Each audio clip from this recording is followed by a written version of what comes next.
Hello, ನಮಸ್ಕಾರ ವೀಕ್ಷಕರಿಗೆ, YouTube ವೀಕ್ಷಕರಿಗೆ. ನಾನು ಕಳೆದ 2 ಸಂಚಿಕೆಯಲ್ಲಿ ವಾಸ್ತು ಬಗ್ಗೆ ಕೆಲವೊಂದು ವಿವರವಾದ ಮಾಹಿತಿಯನ್ನು ಕೊಟ್ಟಿದ್ದೇನೆ. ಈಗ ನಾನು ಹೇಳುವುದೇನೆಂದರೆ, 11ರಲ್ಲಿ ಯೋಗ ಕರ್ಣ ಆವೇಶ ಫಲ, ಈ ಎಲ್ಲ ಒಟ್ಟು 11 ಫಲದಲ್ಲಿ ಯೋಗ ಎಂತಕ್ಕದ್ದು ಮನೆ ಕಟ್ಟುವುದಕ್ಕೆ ಬಹಳ ಮುಖ್ಯವಾದ ವಿಷಯ. ಇದರಲ್ಲಿ ಈ ಯೋಗಗಳಲ್ಲಿ ಅತ್ಯಂತ ದುಷ್ಪರಿಣಾಮ ಬೀರುವಂಥ ಯೋಗಗಳು ಎಂದರೆ 8. ಈ 8ರಲ್ಲಿ ಯಾರು ಮನೆಯನ್ನು ಹಾಕಿ ಆ ಯೋಗ ಇರುವ ಕಾಲಕ್ಕೆ ಆಯವನ್ನು ಹಾಕಿ ಆ ಆಯದಲ್ಲಿ ಈ ಯೋಗ ಬಂದಿದ್ದೇ ಆದರೆ ಅದಕ್ಕೆ ಆ ಮನೆಯು ನೀವು ಅದು ಎಷ್ಟೇ ಚೆನ್ನಾಗಿ ಎಷ್ಟೇ ದುಡ್ಡು ಎಷ್ಟೇ ಇನ್ವೆಸ್ಟ್ಮೆಂಟ್ ಮಾಡಿ ಕಟ್ಟಿದ್ದರು ನಿಷ್ಪ್ರಯೋಜಕ. ಯಾಕೆಂದರೆ ಕೆಟ್ಟ ದುಷ್ಪರಿಣಾಮಗಳು ಬೀರುತ್ತವೆ. ಇದು ಬಹಳ ಕೂಲಂಕುಷವಾಗಿ ನೀವು ವಿಚಾರವನ್ನು ಮಾಡಿ ಒಳ್ಳೆಯ ವಾಸ್ತು ಶಾಸ್ತ್ರಜ್ಞರನ್ನು, ನುರಿತ ಶಾಸ್ತ್ರಜ್ಞರನ್ನು ಸಲಹೆಯನ್ನು ಪಡೆದು ಮನೆಯನ್ನು ಕಟ್ಟುವ ಕಾಲಕ್ಕೆ ಬಹಳ ಜಾಗೃತಿಯಾಗಿರಬೇಕು. ಒಬ್ಬ ಮನುಷ್ಯ ಮನೆಯನ್ನು ಕಟ್ಟಬೇಕಾದರೆ ತನ್ನ ಇಡೀ ಜೀವಿತ ಅವಧಿಯಲ್ಲಿ ಶ್ರಮವು ಅದರಲ್ಲಿ ಇರುತ್ತದೆ. ಆ ನಂತರ ಇಡೀ ಕುಟುಂಬವು ಆ ಮನೆಯಲ್ಲಿ ವಾಸ ಮಾಡುತ್ತದೆ. ಅದಕ್ಕೆ ನಾನು ಈಗ ಈ ಮುಂದೆ ಬರುವಂಥ 8 ಯೋಗಗಳ ಬಗ್ಗೆ, ದುಷ್ಪರಿಣಾಮ ಬೀರುವಂಥ ಯೋಗಗಳ ಬಗ್ಗೆ ಮಾಹಿತಿಯನ್ನು ಕೊಡುತ್ತಿದ್ದೇನೆ. ನೀವು ವೀಕ್ಷಕ ಮಹಾಪ್ರಭುಗಳು ಈ ಮುಂದೆ ಹೇಳುವಂಥ ಯೋಗಗಳ ಬಗ್ಗೆ ಅತಿ ಜಾಗೃತೆಯಿಂದ ಇದ್ದು ನೀವು ಯಾವುದೇ ವಾಸ್ತುತಜ್ಞರಲ್ಲಿ ಹೋದರೆ ನಮ್ಮ ಮನೆಯ ಯೋಗದ ಬಗ್ಗೆ ಮಾಹಿತಿ ಹೇಳಿ ಎಂದು ಕೇಳಬೇಕು. ಅದು ಯಾವ ಎಂದರೆ, ಪ್ರಥಮವಾಗಿ ವಜ್ರಯೋಗ, 2ನೆಯದು ವ್ಯಾಪಕ ಯೋಗ, 3ನೆಯದು ವಿಸ್ಕಂಭ ಯೋಗ, 4ನೆಯದು ಶೂಲ ಯೋಗ, 5ನೆಯದು ಗಂಡಯೋಗ, 6ನೆಯದು ವೈದ್ಯುತಿ ಯೋಗ, 7ನೆಯದು ವ್ಯತಿಪಾತ ಯೋಗ, 8ನೆಯದು ವಿರಪಾಯೋಗ ಅಂತ ಈ ಒಟ್ಟು 8 ಯೋಗಗಳು ಇರುವ ಕಾಲಕ್ಕೆ ನೀವು ಮನೆಯನ್ನು ಆಯವಾಗಿ ಕಟ್ಟಿದ್ದೇ ಆದರೆ ಅತ್ಯಂತ ದುಷ್ಪರಿಣಾಮವನ್ನು ಬೀರುತ್ತದೆ. ನೀವು ಎಷ್ಟೇ ಒಳ್ಳೆಯ ಶುಭೆಗಳಿಗೆ ಹಾಕಿರು ಏನೇ ಹಾಕಿರು ನೀವು ಈ ಯೋಗದ ಬಗ್ಗೆ ಅತ್ಯಂತ ಮಹತ್ವವಾಗಿ ತಿಳಿದುಕೊಳ್ಳಬೇಕು. ದುಡ್ಡು ಎಷ್ಟೇ ಖರ್ಚು ಮಾಡಿದರೂ ಅದಕ್ಕೆ ಸಂಬಂಧವಿಲ್ಲ. ಮನೆಯು ಅರಮನೆಯಾಗಲಿ ಗುಡಿಸಲಿಯಾಗಲಿ ಅವನವನ ಯೋಗ್ಯತೆಗೆ ತಕ್ಕ ಹಾಗೆ ಮನೆಯ ಉಂಟು. ಈ ಯೋಗ ಕರ್ಣ ಇವೆಲ್ಲ ಅಷ್ಟು ಇರ್ತಾವಲ್ಲ, ಶ್ರೀಮಂತನಿಗೂ ಮತ್ತು ಬಡವನಿಗೂ, ಅರಮನೆಗೂ ಮತ್ತು ಗುಡಿಸಲಿಗೂ ಸಹ ಒಂದೇ ಆಗಿರುತ್ತದೆ. ಅದಕ್ಕೆ ಯಾವುದೇ ನಾವು ನಮ್ಮ ಯೋಗ್ಯತೆ ಅನುಸಾರವಾಗಿ ಮನೆಯನ್ನು ಕಟ್ಟುವ ಕಾಲಕ್ಕೆ ಒಳ್ಳೆಯ ವಾಸ್ತು ಶಾಸ್ತ್ರಜ್ಞರನ್ನು ಸಲಹೆ ಪಡೆದು ತಾವು ಈ ಒಳ್ಳೆಯ ಈ 8 ದುಷ್ಪರಿಣಾಮ ಬೀರುವ ಯೋಗಗಳನ್ನು ಬಿಟ್ಟು ಉಳಿದ ಯೋಗಗಳಲ್ಲಿ ನೀವು ಮನೆಯನ್ನು ಅಡಿಗಲ್ಲು ಅಥವಾ ಮುಖ್ಯದ್ವಾರವು ಅಥವಾ ಗೃಹ ಪ್ರವೇಶವು ಆಗಿರಲಿ, ಈ 3 ವಿಷಯಕ್ಕೂ ಈ ಅಡಿಗಲ್ಲು ಆಗಿರಬಹುದು, ಅದರಲ್ಲಿ ಯೋಗ ಚೆನ್ನಾಗಿರಬೇಕು. ಮುಖ್ಯದ್ವಾರಕ್ಕೂ ಸ್ಥಾಪನೆ ಮಾಡುವುದು ಸಹ ಯೋಗ ಚೆನ್ನಾಗಿರಬೇಕು.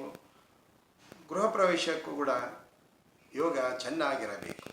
ಈ 3 ಚೆನ್ನಾಗಿರುವ ಯೋಗದಲ್ಲಿ ನೀವು ಈ 8 ದುಷ್ಪರಿಣಾಮ ಬೀರುವಂಥ ಯೋಗಗಳನ್ನು ಬಿಟ್ಟು ಉಳಿದ ಯೋಗಗಳಲ್ಲಿ ಮನೆಯನ್ನು ಕಟ್ಟಿಕೊಳ್ಳಬೇಕು. ಗೃಹ ಪ್ರವೇಶ ಮಾಡಬೇಕು, ಬಾಗಿಲನ್ನು ಸ್ಥಾಪನೆ ಮಾಡಬೇಕು. ಇದು ಮಾತ್ರ ಬಹಳ ಎಚ್ಚರವಾಗಿರಬೇಕು. ಇದಕ್ಕೆ ಹೇಳುವುದು ವಾಸ್ತು ಎಂಬುದು ಶಾಸ್ತ್ರ. ಸರಿ, ಇನ್ನು ಮುಂದಿನ ವಿಷಯದಲ್ಲಿ ನಾನು ಹಲೋ ಮುಂದಿನ ವಿಷಯದಲ್ಲಿ ಎಂದರೆ ಇನ್ನು ವಾರ ಎನ್ನುವುದು ಬಹಳ ಮುಖ್ಯವಾಗಿರುತ್ತದೆ.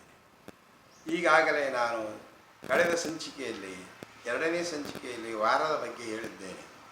ಸೋಮವಾರ, ಬುಧವಾರ, ಗುರುವಾರ, ಶುಕ್ರವಾರ ಈ 4 ವಾರಗಳು ಶುಭಪ್ರದವಾಗಿರುತ್ತೇವೆಂದು ಹೇಳಿದ್ದೇವೆ. ಆದರೆ ಇದರಲ್ಲಿ ಕೆಟ್ಟ ಪರಿಣಾಮ ಬೀರುವಂಥ ವಾರಗಳು ಎಂದರೆ ಮುಖ್ಯವಾಗಿ ಭಾನುವಾರ ದಿನ. ತಾವು ಏನಾದರೂ ಭಾನುವಾರ ದಿನವೊಂದು ಅಡಿಗಲ್ಲು ಹಾಕಿದ್ದೇ ಆದರೆ ಅಥವಾ ಗೃಹ ಪ್ರವೇಶ ಮಾಡಿದ್ದೇ ಆದರೆ, ಮುಖ್ಯ ದ್ವಾರವನ್ನು ನಿರ್ಮಿಸಿದ್ದೇ ಆದರೆ ಅತ್ಯಂತ ದುಷ್ಪರಿಣಾಮ ಬೀರುವಂಥ ವಾರದಲ್ಲೆಂದರೆ ಭಾನುವಾರ. ಇದರ ಪರಿಣಾಮ ಏನಾಗುತ್ತದೆ ಎಂದರೆ ಮನುಷ್ಯನು ಆ ಮನೆಯು ಬಹಳ ಬೇಗ ಸುಟ್ಟು ಹೋಗುತ್ತದೆ. ಏನು, ಆ ಮನೆಯಲ್ಲಿ ಇರುವಂಥವರಿಗೆ ಆಗಾಗ ಅಗ್ನಿ ಅವಘಡಗಳು, ಯಾವುದೇ ವ್ಯಕ್ತಿಯು ಮನೆಯ ಒಡತಿಯಾಗಲಿ ಒಡೆಯಾಗಲಿ ಸಾಮಾನ್ಯವಾಗಿ ಅಗ್ನಿಗೆ ಆಹುತಿಯಾಗಲಿ ವಿದ್ಯುತ್ ಅಪಘಾತಕ್ಕಾಗಲಿ ಈ ರೀತಿಯೊಂದು ಆಗುವುದು ಉಂಟು. ಅದಕ್ಕೆ ನೀವು ಬಹಳ ಎಚ್ಚರಿಕೆಯಿಂದ ಭಾನುವಾರ ದಿನ ಈ ಮನೆಯ ವಿಷಯವಾಗಿ ಯಾವುದೇ ಕೆಲಸಕ್ಕೆ ಕೈ ಹಾಕುವುದೇ ಬೇಡವೆಂದು ನನ್ನ ಕಳಕಳಿಯ ಮನವಿ. ಆ ಮನೆಯಲ್ಲಿ ವಾಸಿಸುವವರು ಸುಟ್ಟು ಹೋಗುವುದೂ ಅಲ್ಲದೆ ವಿದ್ಯುತ್ ಅಪಘಾತಕ್ಕಾಗಲಿ ಅಗ್ನಿಗೆ ಅಪಘಾತವಾಗಲಿ ಸಾಮಾನ್ಯವಾಗಿ ಅದು ಎಂದಾದರೂ ಎಷ್ಟೇ ವರ್ಷದಲ್ಲಾದರೂ ಅದರ ಪರಿಣಾಮ ಬೀರುವುದಂತೂ ಬಿಡುವುದೇ ಇಲ್ಲ. ನೀವು ಆದಷ್ಟು ಮಟ್ಟಿಗೆ ಭಾನುವಾರ ದಿನವನ್ನು ಬಿಟ್ಟು ಒಳ್ಳೆಯ ದಿನಗಳನ್ನು ಸೋಮವಾರ, ಬುಧವಾರ, ಗುರುವಾರ, ಶುಕ್ರವಾರ ಈ ವಾರ ದಿನಗಳಲ್ಲಿ ಒಳ್ಳೆಯ ಯೋಗ, ಒಳ್ಳೆಯ ಕರುಣ ಎಲ್ಲ ಒಳ್ಳೆಯ ದಿನಗಳನ್ನು ಇರುವುದಕ್ಕೆ ನೋಡಿ ನೀವು ಅಡಿಗಲ್ಲು, ಗೃಹ ಪ್ರವೇಶ, ಮುಖ್ಯ ದ್ವಾರಗಳನ್ನು ನಿರ್ಮಿಸಿಕೊಳ್ಳುವುದು ಮಾಡಬೇಕು.